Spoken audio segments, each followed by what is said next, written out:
Hey, what's up there, YouTubers? It's me again, Brian, aka Gamer55551, and I am back with a video review. And for this one, I want to be taking a look at the Switch 1 version of Xenoblade Chronicles X that came out last year. I'm playing it on the Switch 2 right now. This game was originally released on the WiiU back in 2015. And if you're interested in any gameplay footage, I'll have a link down in the description down below, or you can click on the card that will appear up on this video so you can watch this either on YouTube or Patreon, as long with the timestamps if there's certain parts of this video which to skip to.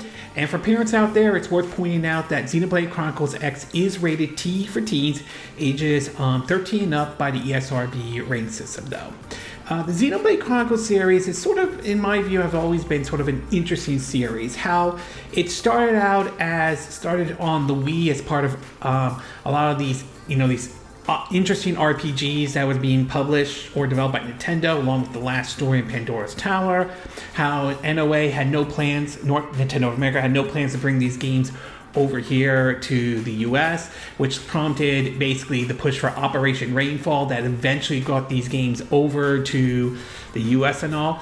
And Xenoblade Chronicles series is the one that kind of what started out with the first one, later on would get games like 2 and 3 for the Nintendo Switch, with 2 really one that I kind of feel really got people's attention, at least when the Switch started to take off. Xenoblade Chronicles X was a very interesting one because this one came out during the Wii U era and all, and unfortunately, because of the situation with the Wii U, it didn't do, or at least didn't do as well as probably Nintendo had hoped for and all.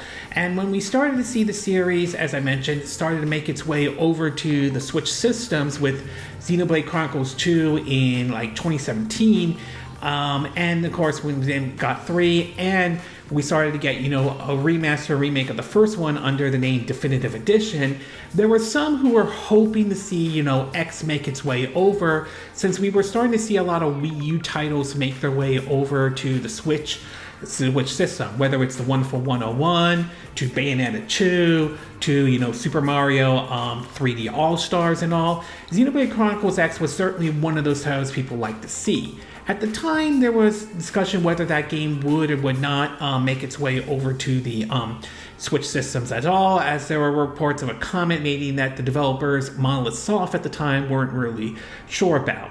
Then came last year when a Nintendo Direct happened that we had official confirmation that Xenoblade Chronicles X was finally coming to the Nintendo Switch system. At the time was the Switch 1 and all, and many felt it was kind of like a, sort of in a way, a final send-off to, the Switch 1 to a certain degree. And it was certainly one of the Wii U games that a lot of folks wanted to see come to the Switch system and all. And after spending time with Xenoblade Chronicles X, I will say I still think it's a good game. There are certain things I like, but there are also some things I do not really do wish that Nintendo had maybe did this and that though. So, but in either case though, I still think it's a very good game nevertheless. So I'm going to break it down into the pros and the cons, and we'll start off first with the pros. And I will say from the pro standpoint though, I do think the visuals of the game still look good, and the gameplay and combat, still holds up and everything like that. While the game certainly doesn't have the exact same anime look like we saw with 2 or 3 or even Xenoblade Chronicles Definitive Edition though, the visuals definitely look a bit, I would say, clean up from basically what it was during like the Wii U era and all, and I certainly don't think that's necessarily a bad thing. And of course the combat still is good in this game nevertheless though. It still holds up very well. You have your character automatically, attacks and everything, but you have like certain arts and all, and you can use these arts. Some of them could be like to heal your party or add a buff or something, or add like a special move here and there. When that art is being used, you have to sort of wait a while for it to fill up again and all, so you can't like use it like right away and everything. You also have the ability where you might see a sort of like the push a button, like either the B button, you have to time it right, and you can sort of like help, like basically can add some buffs and everything to your party, to even filling up a meter in which if one of your arts is being used, you can hit the Y button to sort of use that and not have to wait for it to fill up and everything. So the art system is still good nevertheless. And for the most part, just like with past Xenoblade Chronicles games, you don't have to confront every enemy and everything. Most enemies you can just bypass. There are some things you do have to be careful though, such as there are enemies that can be more powerful than you are, even if you're at like a certain level. Like for example, currently my character is at level 20. I could run into enemies that could be like level like 55 or level 80 and all, and you might probably want to avoid confronting them. Otherwise you could end up in a situation where it's sort of instant death. Other indications are you could see basically a symbol such as like an eye or something that's similar to like a Wi-Fi logo, which means that if the enemy hears you or sees you and all, automatically you will have to engage in a battle with them and everything. So you do want to be very careful when exploring the world map in terms of some of these enemies, but for the most part you don't have to confront them if you don't need to, outside of maybe if there's a certain mission you need to do here and there. But in either case, the combat in the game still runs, still plays well, and the visuals, like I said, still looks nice nevertheless. Next thing I do want to talk about is the frame rate, and I will say the frame rate for the game, just like with the other Xenoblade Chronicles games, runs at 30 frames per second, and I didn't see any major slowdown or any issues, at least as far as I'm aware of based on my time with the game though. And to me, 30 frames per second isn't necessarily bad. Yes, I understand there are those who prefer, like at 60 frames per second, and I don't completely disagree with that though. And there are supposedly rumors about someone doing a data mine and finding a mode that could base, or at least some idea of maybe Nintendo putting a 60 frames per second mode. That's a possibility. I don't know if that will happen or not though. But for now, I mean, as far as I'm aware of though, the game does run fine at 30 frames per second. The next thing is the open world part of the game. And I will say the open world part is, still enjoyable. Nevertheless though, exploring the world of Mira and everything, ranging from finding, like drill sites to, locations here and there, and finding hidden secrets and everything, and finding items very similar to how you did with Xenoblade Chronicles 1 or Xenoblade Chronicles Definitive Edition though. I will say Monolith Soft does have a good job when making a lot of their open world games, whether it's this one or like what they did with Breath of the Wild and Tears of the Kingdom. Yeah, it may not be on the exact same scale as what Rockstar does with the Grand Theft Auto franchise, especially with the upcoming, Grand Theft Auto 6 and everything. But nevertheless, I still think Monolith Soft does a good job with the open world part, and the open world part is still enjoyable nevertheless. And last but not least is basically the online part, and I would say the online part isn't necessarily bad. One good thing is that you can play this game online or offline though, which is certainly nice, especially if you are, let's say, traveling, bringing your Nintendo Switch or Switch 2 on the go, and you're not in an area where there's Wi-Fi or anything like that. So certainly not bad on that part. But for those who do turn it online, it could come in handy as you could get like items here and there from the online part, and you can also compete in sort of like online missions here and there, which can come in handy in terms of if you're trying to level up your character and all. So that certainly is definitely a good thing indeed, especially if you want to take advantage of the online part. So that certainly isn't a bad thing, at least in my book and all.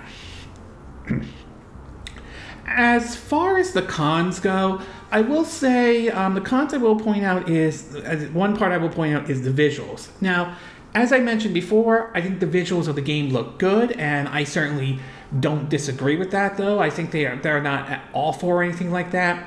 But when compared to basically Xenoblade Chronicles 2 and 3, or even Xenoblade Chronicles 1 being, a remaster or remake of the original Wii title and all, I will say those games visually look better than, say, what Xenoblade Chronicles X Definitive Edition looks like, though. Again, I don't think X is a terrible looking game. It's just not as good as the other versions, or especially Xenoblade Chronicles 2, which many like to refer to as sort of like a, you know, with its wafus and everything. But in either case, though, it still looks good. I mean, some of the how they design it and all, it's just not to the same scale as 1, 2, and 3 were, at least in my book and everything. The next thing I do want to talk about is the combat in the game, and while I still think the arts and combat system is still good in Xenoblade Chronicles X, one thing I will notice is that it follows sort of a similar route to basically what Xenoblade Chronicles 1 or Xenoblade Chronicles Definitive Edition had, where you basically you have to scroll and pick a certain art and everything.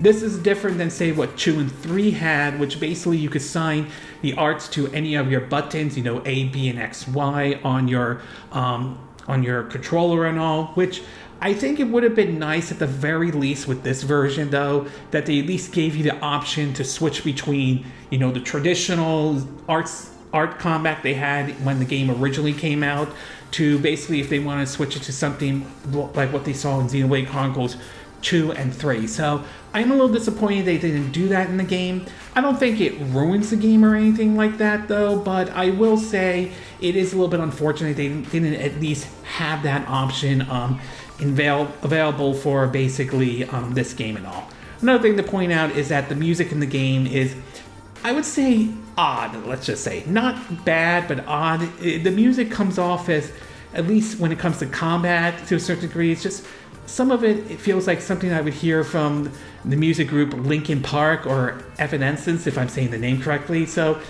it's just an odd choice of music, I like to point out. A little bit different than what it is in Xenoblade Chronicles 1, 2, and 3 and all. So not bad, just odd in my view. That goes with the combat, to be exact, and the game as well. The next thing I do want to point out is that as far as any kind of Switch 2 enhancements, I've yet to see that so far for Xenoblade Chronicles X, especially since I'm playing this on the Switch 2 and all. I mean, you might see some things they might clean up here and there. I mean, the visuals might be maybe a little bit clearer than what it is on the Switch 1, but I didn't really see any kind of major enhancements, especially those who are hoping for, like, say, a 60 frames per second mode or something like that. That's yet to appear, at least as far as I'm aware of. That's not to say that they couldn't do something like that at some point down the road. I mean, after all, Breath of the Wild, Tears of the Kingdom, Kirby, and the Forgotten Land, all those games got a Switch 2 edition. There's been some reports about Super Mario Bros. Wonder getting one as well. Even some third-party games like High on Life, No Man's Sky, and even Red Dead Redemption recently got a Switch 2 version. So it's possible we could see a Switch 2 version for Xenoblade Chronicles X, but as far as I'm aware of right for now, I didn't see any major enhancements or anything like that. And last but not least, there is one little annoying thing I have with the online mode and all. And while I don't think the online mode is necessarily bad, I did find myself stuck with on a certain affiliate or a certain mission, to be exact, that required me to collect a certain amount, which require you to drill a certain area. And maybe it's just me or how I played it, but for some reason, when I'm playing the game in offline mode, I was pretty much stuck on that mission and couldn't really do anything until basically I got a certain amount of a material and everything, and it felt like it was going at a snail pace or not getting it at all. It's only when I turned on the online mode that I eventually started getting that stuff and I was able to complete the mission. So I don't know if that's a bug or something I did wrong, but it was just sort of odd, at least with this mission, though. It does feel like I was like stuck until I at least turn on the online mode. So it was just a sort of an odd thing that happened right there and all. Overall, I would say I still enjoy Xenoblade Chronicles X nevertheless, and I still think it is a good game, especially for those who are Xenoblade Chronicles fans at all. I'm glad that the Nintendo finally brought this game to the Switch, or if you have a Switch 2. And I finally got the complete series, at least for now, is on the Switch systems, and I think that's really good and all. At its best, though, the visuals and the combat and gameplay still holds up very well. I think that's good. The game, in my view, runs fine at 30 frames per second. The open world part is still enjoyable, and the online part I thought was kind of interesting. Not bad, but interesting though. But at its worst, though, as much as I think the visuals look good in the game, it doesn't look good as what Xenoblade Chronicles 2 and 3, or even Xenoblade Chronicles 1, aka Xenoblade Chronicles Definitive Edition, looks like. Again, I like the art combat, but I wish that they had the option that you can customize it to sort of like what we saw with Xenoblade Chronicles 2 and 3, though. Far as I'm aware of, like I said, I didn't see really any Switch 2 enhancements at this time. And as I said before, there was one mission in particular that I found myself stuck on until I was able to turn the online mode on in the game, and I was able to complete that mission. Again, don't know if that's a bug or something I did and all. But in either case, though, I still think this is a good game nevertheless. It's definitely, for me, a recommendation, especially whether you're an RPG fan or a fan of the series Indeed. I am hoping to see maybe this series continues. I know that Xenoblade Chronicles 3 is sort of the conclusion of what started with Xenoblade Chronicles 1, but I would be open to seeing what a fourth Xenoblade Chronicles game would do if that ever happens. Although I do hope that we do get to see what Monolith Soft has been working on. There's been reports of them working on a brand new game throughout the entire Switch 1's life cycle, and I'm hoping we get to see the light of day of that for the Switch 2 and all. And I certainly wouldn't be against the idea of basically a sequel to Xenoblade Chronicles X if that truly happens or not. And I hope that the Xenoblade Chronicles series continues to do well, but I hope it does well enough to convince maybe Nintendo to consider looking at 2 other Operation Rainfall games that I think deserve another shot, especially on systems like the Switch 1 and the Switch 2. One is, of course, Pandora's Tower, that unfortunately came out near the end of the Wii's life cycle. I think that one deserves another shot. Hopefully they could maybe that could one day come over to the Switch 2 and all. And another one is, of course, The Last Story from the creator of Final Fantasy that worked at Mistwalker. I mean, if Fantasian, a Apple Arcade game exclusive at the time, could make its way over to another systems, then I'm hoping maybe something like The Last Story can make its way over to like the Switch and Switch 2 and all. So I'm hoping maybe that will happen one day, and also my fingers are crossed on that one indeed. But in either case, I do like Xenoblade Chronicles X. I hope you like it and enjoy it as much as I do, though. And here's to hoping that the series continues, especially on the Switch 2 and beyond and all. Okay, this concludes my review of Xenoblade Chronicles X. And again, these are my opinion. What are yours? What are your thoughts about Xenoblade Chronicles X and all? Have you picked up the game yet in any way? Are you playing it on the Switch 1 or the Switch 2? Did you enjoy the game back on the Wii U in any way? Are you glad they brought this to the Switch systems? Do you think the combat is just fine, or do you think there could have been some improvements, whether it's on the combat or the visual side by any chance? Do you agree with what I said in this video? Do you disagree? Do you have a difference of opinion? As always, sound off in the comment section below. Let me know what you think. And if you do like this video, I hope you hit the like button. I would appreciate it. And I hope you do subscribe to my YouTube channel. If you do, make sure you hit the bell icon for notifications of any new videos I put up. Also, feel free to share this video if you want to, and feel free to donate to my channel if you like. You could do it through PayPal Me, Patreon, or Steam Labs. Links will be in the description of this video, so you watch this either on YouTube or Patreon. And I will see you again next time when I do another video. Hopefully that'll be soon.